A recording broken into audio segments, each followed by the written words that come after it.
আসসালামু আলাইকুম প্রিয় দেশবাসী।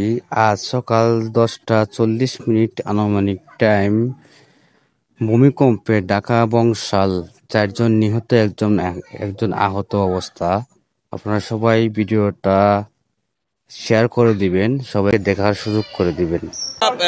সেই জায়গায় আছি যেখানে এই যে বংশালের যে ঘটনাটি ঘটেছে আমরা একবার সরাসরি দেখাচ্ছি।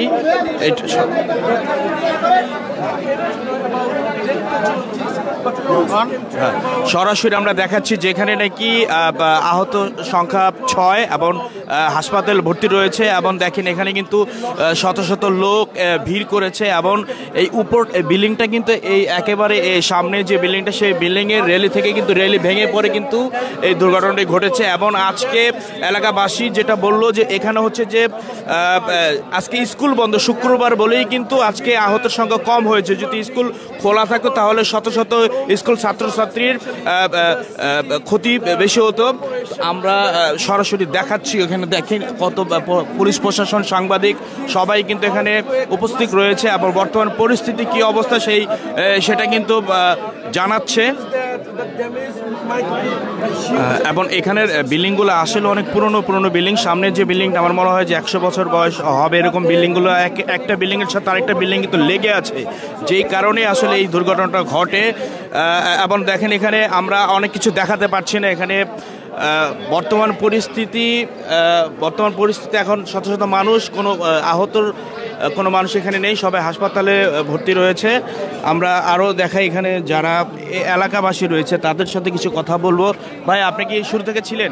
জি জি। কি হয়েছিল, ঘটনাটা কি হয়েছিল? ভাই, আমরা যখন এখানে অনেক লোকজন ছিল, আজকে একটা মহিষাব করছে এখানে, তো অনেক মানুষের সিরিয়াল ছিল। যখন সকালের দিকে ভূমিকম্পটা হয় তখন উপর থেকে একটা রেলিং ভেসে এসে মানে একজনের এখান থেকে ঢুকে আর 3-4 জন এখানে আহত হয়েছে। আর আহত হওয়ার পরে একজন এখানে স্পটেড হয়ে গেছে গা। আচ্ছা, আহতের সংখ্যা যারা ছিল তারা কি শিশু, বাচ্চা এবং বয়স্ক লোক? বা শিশু আছে, বয়স্ক লোক আছে। শিশু কয়জন ছিল? একজন। আর বয়স্ক লোক? বয়স্ক 4-5 জন। রিক্সা চালক ছিল? জি জি জি। রিক্সা চালক ছিল? জি জি। এখন ওনারা কি আসলে হাসপাতালে ভর্তি আছে? জি, এখন ওনারা হাসপাতালে ভর্তি আছে। আমরা এলাকাবাসী বললো যে আজকে স্কুল ছুটি বলে কিন্তু আহতের সংখ্যা কম হয়েছে, না হলে কিন্তু স্কুল খোলা থাকলে আজকে বেশি হতো। কারণ শত শত এখানে সামনে স্কুল। জি, দুইটা স্কুল আছে, একটা আনন্দময় স্কুল আছে, একটা বাউন্ডারি স্কুল আছে। জি, সব ছাত্রছাত্রী রাস্তায় নেমে আসতো, অনেক আহত হতো, অনেক মানুষ রাস্তাগুলো খুবই চিপা। জি, আপনাদের এলাকাবাসী হিসাবে কি বলা উচিত, আপনাদের কি করা উচিত? এগুলো আর কি এখন পুরান ঢাকার ভিতরে এগুলো এখন চলে, এগুলো মরম্মত করা দরকার। কারণ এগুলো যদি এখন না করবে মানুষ আহত হবে, নিহত হবে।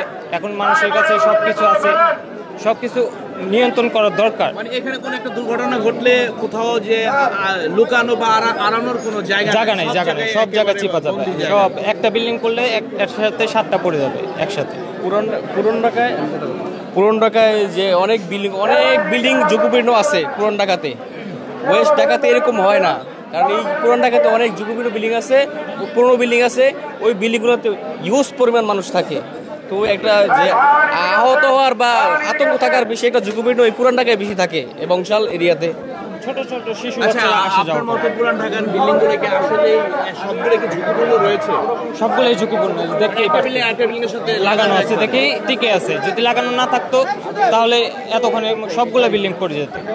এই যে আমার পিছনে যে একটা বিল্ডিং আছে, এই বিল্ডিংটা দেখেন, এই বিল্ডিংটা বয়স জি অনেক হয়ে গেছে। জি, অনেক ধরে রাখছে, একটা আরেকটাকে ধরে রাখছে। এই কারণেই বিল্ডিংগুলো টিকে আছে, না হলে এতক্ষণে ধসে পড়ে যেত। এই 4 সেকেন্ড ভূমিকম্পতে পুরো হিলে ফেলছে আমাদের পুরান ঢাকা। 4 সেকেন্ড, যদি 1 মিনিট হতো, 1 মিনিট হলে পুরো তাহলে তো ধ্বংস হয়ে যেত, মানে কারবালা হয়ে যেত। এখানে ধ্বংস হয়ে যেত, সবকিছু কিছুই থাকতো না। ছোট ছোট শিশু বাচ্চারা এখান থেকে গুলি দিয়ে আসা যাওয়া করে, দৌড়াদৌড়ি করে, খেলাধুলা করে, তাদের কোনো নিরাপত্তা নাই। আমরা এই বিষয়ে আরও এলাকার যারা প্রতিনিধি রয়েছে তাদের সাথে কথা বলবো।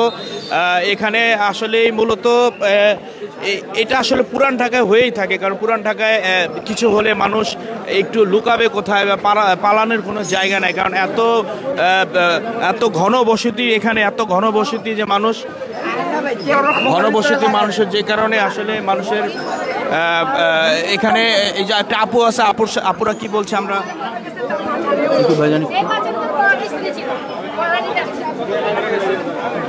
একজন মনে হয়, আমি তেমন একটা দেখতে পারি না সেটা।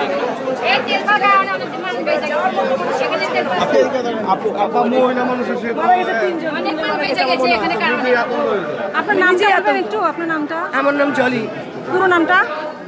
পিয়াক্তা জলি। তো মাংসের তেল পাল থাকাতে আজকে অনেকে এখানে আমরা বেঁচে গেলাম। উপরে মাংসের উপরে একটা ইয়ে ছিল, ও যে খাওয়া দেওয়ার জন্য একটু ইয়ে ছিল, ওটার জন্য অনেক মানুষ বেঁচে গেছে এখানে। নাহলে রাস্তায় আজকে লাশের মেলা এখানে হইতো। আর এমন একটা শুক্রবারের জন্য স্কুল বাচ্চারা বেঁচে গেছে। এখানে আমাদের পাশাপাশি অনেক বড় বড় স্কুল আছে, বাচ্চারা স্কুলে আজকে এক্সাম চলতেছে, আজকে বন্ধের দিন, এই জন্য এক্সাম বন্ধ, বাচ্চারা স্কুলে নাই। যদি এই ঘটনাটা স্কুল চলার অবস্থা হইতো, গার্জেনও রাস্তা বের হয়ে যেত, বাচ্চারাও ভয় পাইতো। এখন তো বিল্ডিং তো কাউকে বইলে আর পরে নেই। আমি এলাকাবাসী, আমি এলাকাবাসী একদম, প্লাস আমাদের কাছে বাসা আমার। সরকারের কাছে আমার চাওয়া পাওয়ার কি বলতে পারবো, আমি তো এখন ভাষায়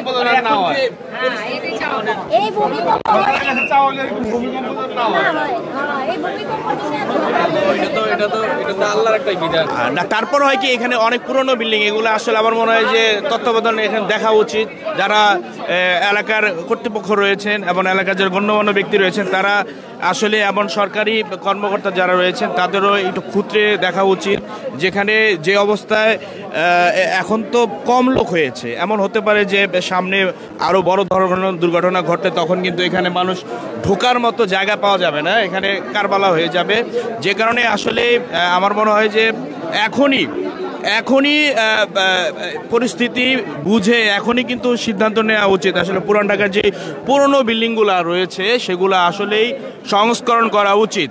সংস্করণ না করলে আরও বড় ধরনের ঘটনা ঘটতে পারে, কারণ এখানে সংস্করণ তো করতে হবে। দেখেন একেবারে বিল্ডিংয়ের কিন্তু 4-5 তলা থেকে রেলি ভেঙে পড়েছে, তো এটা একটা বিল্ডিং আরেকটা বিল্ডিংকে ধরে রেখেছে, যেই কারণে বিল্ডিংগুলো টিকে আছে, না হলে এই বিল্ডিংগুলো আরও আগেই ধসে যেত। তো এই কারণে আসলে এলাকাবাসী যারা, তাদেরকে সচেতন হতে হবে এবং তাদেরকেই এলাকার যে গণ্যমান্য ব্যক্তি রয়েছে তারাই কিন্তু বসে এটা করতে পারছে, যে পুরনো বিল্ডিংগুলো আছে সেগুলো যেন অবশ্যই সংস্করণ করা হয়। আমাদের একটাই কথা, কি বলে দেখি ভাইয়া?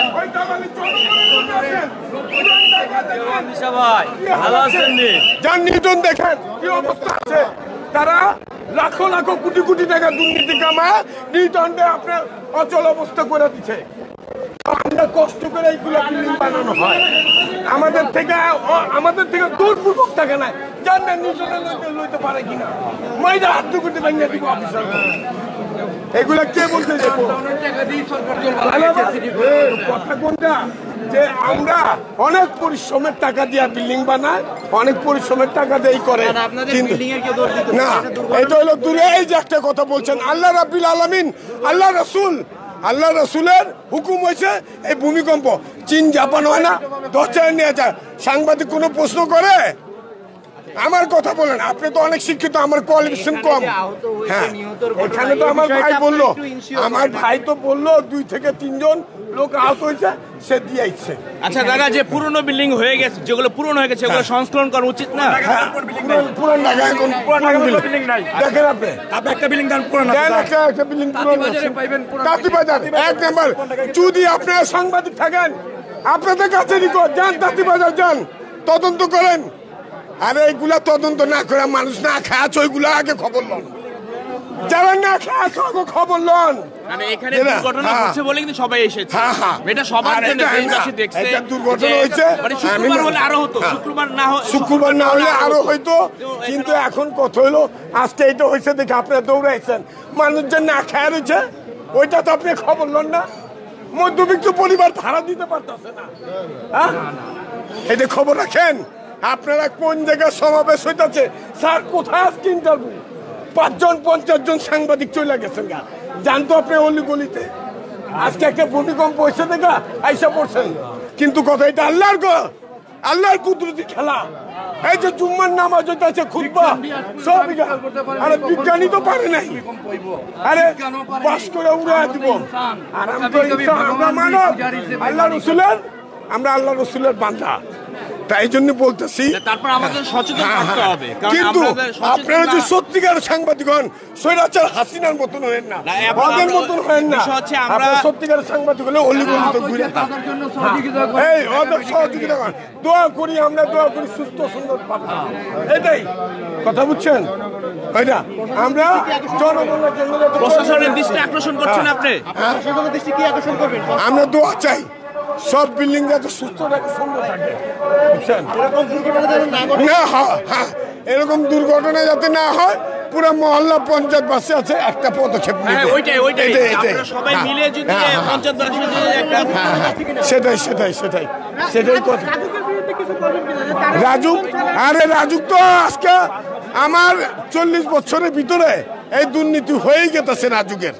রাজুকের কথা বলে আর লাভ নেই, কথা বললেন না? রাজুক এরকম দুর্নীতি করে গেছে, খালি পুরো ঢাকা না, নিউটন যে জায়গায় 8 তলা ওই জায়গায় 20 তলা উঠেতেছে না, তাহলে কি মনে করবো? ওইটাই, হ্যাঁ ওইটাই। আজ ভাই আল্লাহ পাক আমাদের নিজে হাতে বসেছে ভাই, মানে মরণটা কি জিনিস সে যদি আমি না আগে রাখতাম বুঝতাম না ভাই। মরণ কারে করে ভাই, কলিজাটা পুরো হয়ে গেছে ভাই, মানে ভিত্তি করে সব হয়ে গেছে ভাই, চোখের সামনে লাইভের সামনে এটা ভাই আমার সামনে ভেঙে পড়লো ভাই। খালি আমার চাল্লা থাকতো আমাদের নগদ দিয়ে আমরা আমি তো মরে যেতাম ভাই। আজকে আমাদের ইন্টারলিত হতেন না, আমাদের মরণ পাতেন আজকে যে আমাদের তেল ছিল আমার দোকানে, এই বাস বেতন করা। আচ্ছা, এই দোকানটা আপনাদের ছিল? জি, দোকানে আমার ছিল। এই তেরপালের জন্য আপনার মূলত বেঁচে গেছে অনেক লোক। আমার 30টা স্টেপ কাজ করে, 30টা বেঁচে গেছে ভাই। আচ্ছা, আমাদের দুইটা দোকানের মধ্যে আমার 30টা স্টেপ কাজ করে, 30 জনের চলো এখানে। আমরা শুনেছি যে 3 জন ইতিমধ্যে নিহত হয়েছে, সেটা কি ঘটনা হয়েছিল? আমি আপনাকে বলি ভাই, যখন এটা এই ঘটনা ঘটছে ভাই, তখন আমাদের গলা পানি নাই, তখন আমরা দেখলাম 2-3 জন আহত, আমরা ওনাকে রিস্কে ব্যানে উঠে দিয়েছি ভাই। তারপর আমাকে যা সম্ভব না আমরা হাসপাতালে যা কী করবো, তখন আমাদের দোকান চালু, আমাদের লোকজন খুঁজে পাই না, ওই কই আমরা খুঁজতেছি। একজন আমরা এক জায়গায় পড়লাম চিত্রে, এটাই ভাই।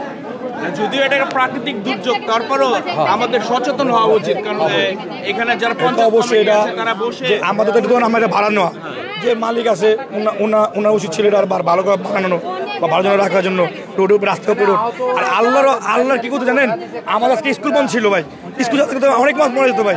আর আজকে শুক্রবার ছিল দেখে চৌদ্দ রাস্তা মাছ কম ছিল, তাহলে তো অনেক মাছ আহত হইতো ভাই। তেরপাল ছিল, যে কারণে বলার মতো না ভাই, অনেকে মানে এটা আমরা এখনো আতঙ্কে বাসা যেতে পারতেছি না, আমরা আতঙ্কে বাসা ঢুকতে পারতেছি না। মানে সব জায়গায় দেখতাম ভূমিকম্প এরকম ক্ষতি হয়, এটা আমাদের পুরান ঢাকা, এটা আমাদের চোখের সামনে প্রথম, এই জন্য আমরা সহ্য করে রাখছি। ভূমিকম্প তো সারা দেশে হয়েছে, কিন্তু ক্ষয়ক্ষতি এই ঢাকায় হয়েছে।